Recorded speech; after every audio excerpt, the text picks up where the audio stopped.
trade, es decir, que llega a su fin el esquema de tratar de hacer tasa en pesos, hacer algún rendimiento en pesos, al mismo tiempo que se tiene la certeza de que el dólar está planchado, está controlado. Vamos a estar hablando de este tema con el economista Ramiro Tosi, quien ya está en línea. Ramiro, buen día, ¿cómo estás? Hola, buenos días, Fernando, ¿cómo estás? Bueno, en primer lugar, decime tu análisis, tu conclusión de la semana pasada, tal vez una de las semanas más complejas, sobre todo en materia cambiaria para el gobierno. Así es, Fernando.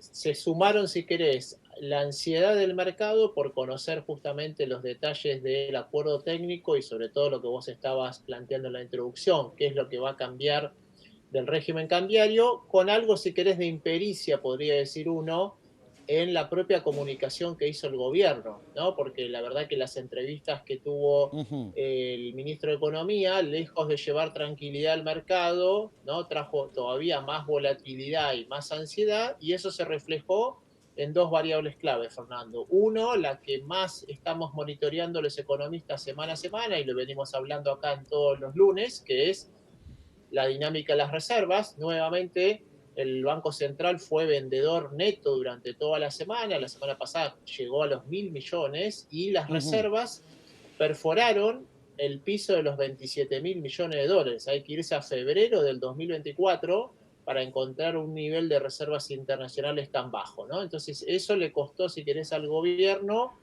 no solamente la volatilidad cambiaria en los mercados de futuros, en lo que fue la suba de la brecha cambiaria, sino lo que más le cuesta en el día a día, que es la pérdida de reservas del Banco Central. Ahora, ¿dónde viste esa impericia de la que hablas? Exactamente, ¿en qué caso te parece que hubo impericia por parte del equipo económico? Diría que una impericia, si querés, inicial. Acordate que el presidente dijo que el acuerdo ya estaba listo y que solo faltaba el monio, y eso lo dijo en febrero. O sea, hace ya casi un Ujú. mes y monedas. Luego, después, en la Asamblea Legislativa, acordate cuando se hace el discurso del presidente, ¿no? Él también dice que está mandando al Congreso en los próximos días el acuerdo con el Fondo Monetario. Eso no sucedió. Solamente lo que sucedió bastante tiempo después fue el DNU, y el DNU tampoco trajo ninguna claridad, porque simplemente lo que hace es hacer una suerte de cheque en blanco donde el Poder Ejecutivo se autoautoriza a un nuevo programa con el FMI sin dar ningún tipo de detalles del monto, las condiciones, etcétera. Y a cartón de eso, si querés, las entrevistas televisivas del ministro de Economía, Ujú. donde no confirma ni tampoco, donde no confirma que va a seguir el crawling del 1%, pero tampoco confirma cuál sería el nuevo régimen cambiario. Entonces, imagínate que Más eso ansiedad, en más oídos, digamos, de expectativa. los inversores. Ujú. Exacto, y sobre todo pensá, como decías vos, los inversores que están parados en inversiones en pesos, justamente tratando de hacer ese diferencial de tasas respecto al dólar, si ven que ese esquema se va a cambiar rápidamente, bueno, lo que van a tratar de hacer es acortar la potencial pérdida que les puede implicar un ajuste del tipo de cambio y salir a desarmar esas posiciones, y eso es un poco lo que pasó tanto en Ujú. el mercado de futuros como en el mercado de contado, y por eso el Banco Central tuvo que vender tantas reservas. Ujú. Está claro. ¿Qué te hace pensar que esa dinámica de la semana pasada puede ser diferente esta semana? Digo, en cuanto a la tensión cambiaria y en cuanto a la necesidad del Banco Central de salir a vender para equiparar la oferta. Digo, para equiparar la demanda, quiero decir. ¿Esta semana puede seguir la misma tónica?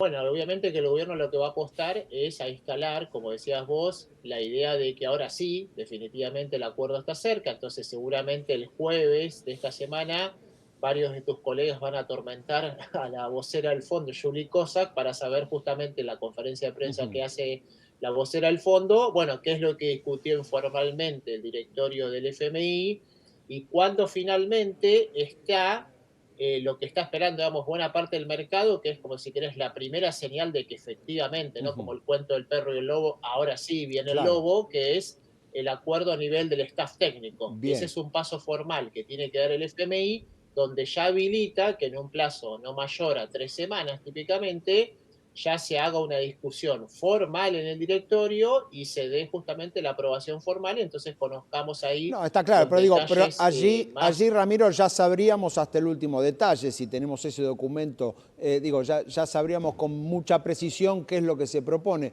Pero digo, ¿qué pasa mientras tanto, donde todos son conjeturas, donde el sistema de bandas cambiarias es el que más suena, sencillamente porque es el que el Fondo Monetario ya aplicó con la Argentina hace no tanto tiempo y es una de las recetas? Se sabe que el fondo funciona siempre con estandarización, digamos, con algunas recetas ya establecidas que va aplicando en cualquier país. Digo, ¿qué puede pasar con eso mientras no haya noticias? Porque esto se puede extender inclusive hasta un mes, qué sé yo, no sé, cualquier plazo de tiempo hasta que por lo menos se conozcan los detalles del acuerdo.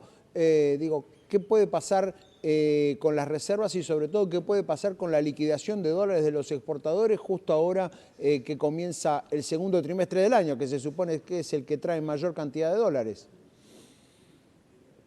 Exacto, ahí yo te diría, Fernando, que apuntemos, si querés, ciertas fechas claves. La primera, que no es muy lejos, es el 2 de abril, es la semana que viene. ¿Por qué te digo 2 de abril? Porque el 2 de abril es donde finalmente el gobierno de los Estados Unidos, la administración de Trump, va a revelar efectivamente cuál es, si querés, su política comercial para el resto de la administración. Viste que hasta Ujú. ahora hubo anuncios puntuales, que después algunos se deshacieron, otros no. Bueno, el 2 de abril es el plazo que se fijó la administración de Trump para efectivamente revelar cuál es el nuevo esquema tarifario. Eso puede traer, digamos, volatilidad internacional y puede complicar, como preguntaba vos, la dinámica de la brecha cambiaria y de las reservas. En el día de ayer, que nosotros tuvimos feriado, fue una jornada bastante positiva en el mercado americano porque la expectativa ahora de los inversores es que esa nueva política comercial sea bastante más, si querés, focalizada, no tan, si querés, de guerra comercial en múltiples frentes y con múltiples bloques comerciales en simultáneo, y por eso tuviste una jornada muy positiva. Así que de acá al 2 de abril va a haber que estar, digamos, atento a cuál Bien. es el viento que sopla, si querés, en el mercado internacional. Y luego, como veníamos hablando, el jueves de esta semana, qué es lo que efectivamente diga o no Julie Kosak, y de acá a la Asamblea del Fondo, que es el 20 de abril, tiene que suceder lo del Staff Level Agreement y, bueno, después formalmente la aprobación del FMI, del directorio, ¿no? Bien, bien, con lo cual allí tendría que llegar el informe, de lo contrario, esta transición en la que estamos se haría mucho más larga. Recién mencionabas algunas fechas. ¿Qué pasó y sobre todo qué puede pasar esta semana con la licitación de bonos del Tesoro? Te preguntaba qué pasó porque también la semana pasada se conocieron los datos de superávit fiscal y sobre todo también hay expectativas acerca de qué puede pasar con esta licitación y sobre todo ver qué pasa con los bonos dólar link, es decir, si el afán por dolarizarse de algunos inversores también alcanza ese segmento del mercado. Exacto, Fernando. Esta semana tenemos la última licitación del mes. Recordá que en la primera que se hizo en el mes de marzo, el gobierno quedó 4% abajo, casi 200.000 millones de pesos es lo que depositó, digamos, de los fondos que tiene el Banco Central para cubrir la diferencia. Ahora buscará cerrar el mes, si querés, equilibrado. En aquella licitación, como bien marcás, se ofrecieron letras dólar link que tuvieron unos 64 millones de dólares de ofertas que el gobierno declaró desierto. Ahora probablemente Ujú. busque no solamente a través de la renovación de los títulos en pesos, seguir manteniendo, si querés, una tasa de interés que es más alta de la que el gobierno hubiese deseado, alrededor del 2,5, Claro. 2,6% equivalente mensual. Eso de la mano porque, como vimos, la inflación en el mes de febrero, ¿no? Estuvo por arriba de lo que esperaba el mercado, perdón, en enero, y lo vamos a ver ahora en febrero.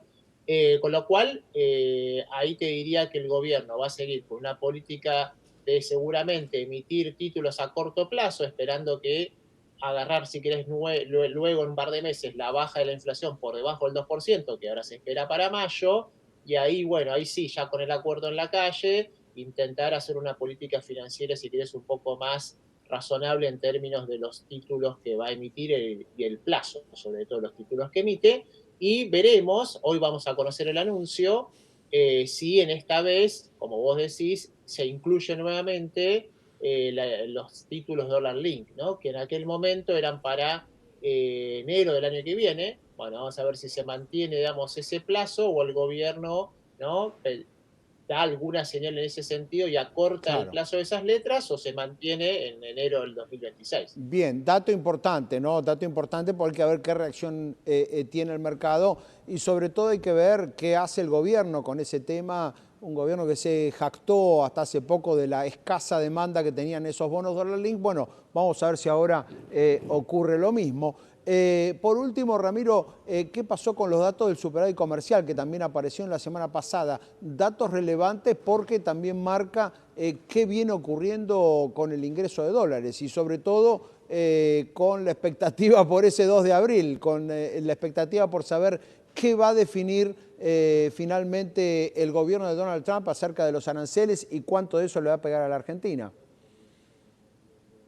Exacto, conocimos las cifras del intercambio comercial argentino, que se llama el ICA, y ahí nuevamente lo que te mostró es que si bien tuviste un superávit, fue un superávit, si querés, reducido, de poco más de 200 millones de dólares, que se compara con casi 5 veces esa cifra en igual mes del año pasado. Nota al pie, recordemos que el año pasado, durante los primeros 4 Claro. meses, el gobierno prácticamente pisó las importaciones y solamente daba acceso del 25% por mes, con lo cual la comparación, si querés, es un poco más complicada, pero sí te muestra una tendencia donde, si vos mirás la tasa de crecimiento de las importaciones, están creciendo entre 2 y 3 veces más rápido que las exportaciones, con lo cual, como ya habíamos anticipado, este año, lejos de los casi 19 mil millones de dólares que tuviste el año pasado de superávit comercial, este año es esperable que ese superávit por lo menos se te acorte a la mitad o incluso algo más, y recordemos que eso solamente lo que muestra el INDEC es lo que se llama el balance comercial de bienes, ¿no? Porque Claro. son mercaderías, como decías vos, que se mueven desde Argentina al resto del mundo y viceversa. También lo que vamos a conocer esta semana, dato muy importante, es el balance cambiario del Banco Central, que te muestra los dólares que efectivamente desembolsó el gobierno, cuánto además, por ejemplo, gastó en intervención en el mercado del CCL y cuánto le quedó, si querés, a la caja final de las reservas del Banco Central durante el mes de febrero. Muy bien, Ramiro, muchísimas gracias por este contacto. Buena semana. Buena semana, Fernando. Ramiro Tosi, allí ayudándonos un poco a entender qué es lo que viene. Ojo con esa secuencia y con ese cronograma interesante. Empieza con la licitación de bonos en pesos. Hoy se conoce el anuncio, el jueves se concreta la licitación y después algunos puntos a tener en cuenta. El tema del anuncio del gobierno de los Estados Unidos para saber finalmente cuánto de las amenazas se van a transformar en concreciones en lo que hace a la guerra comercial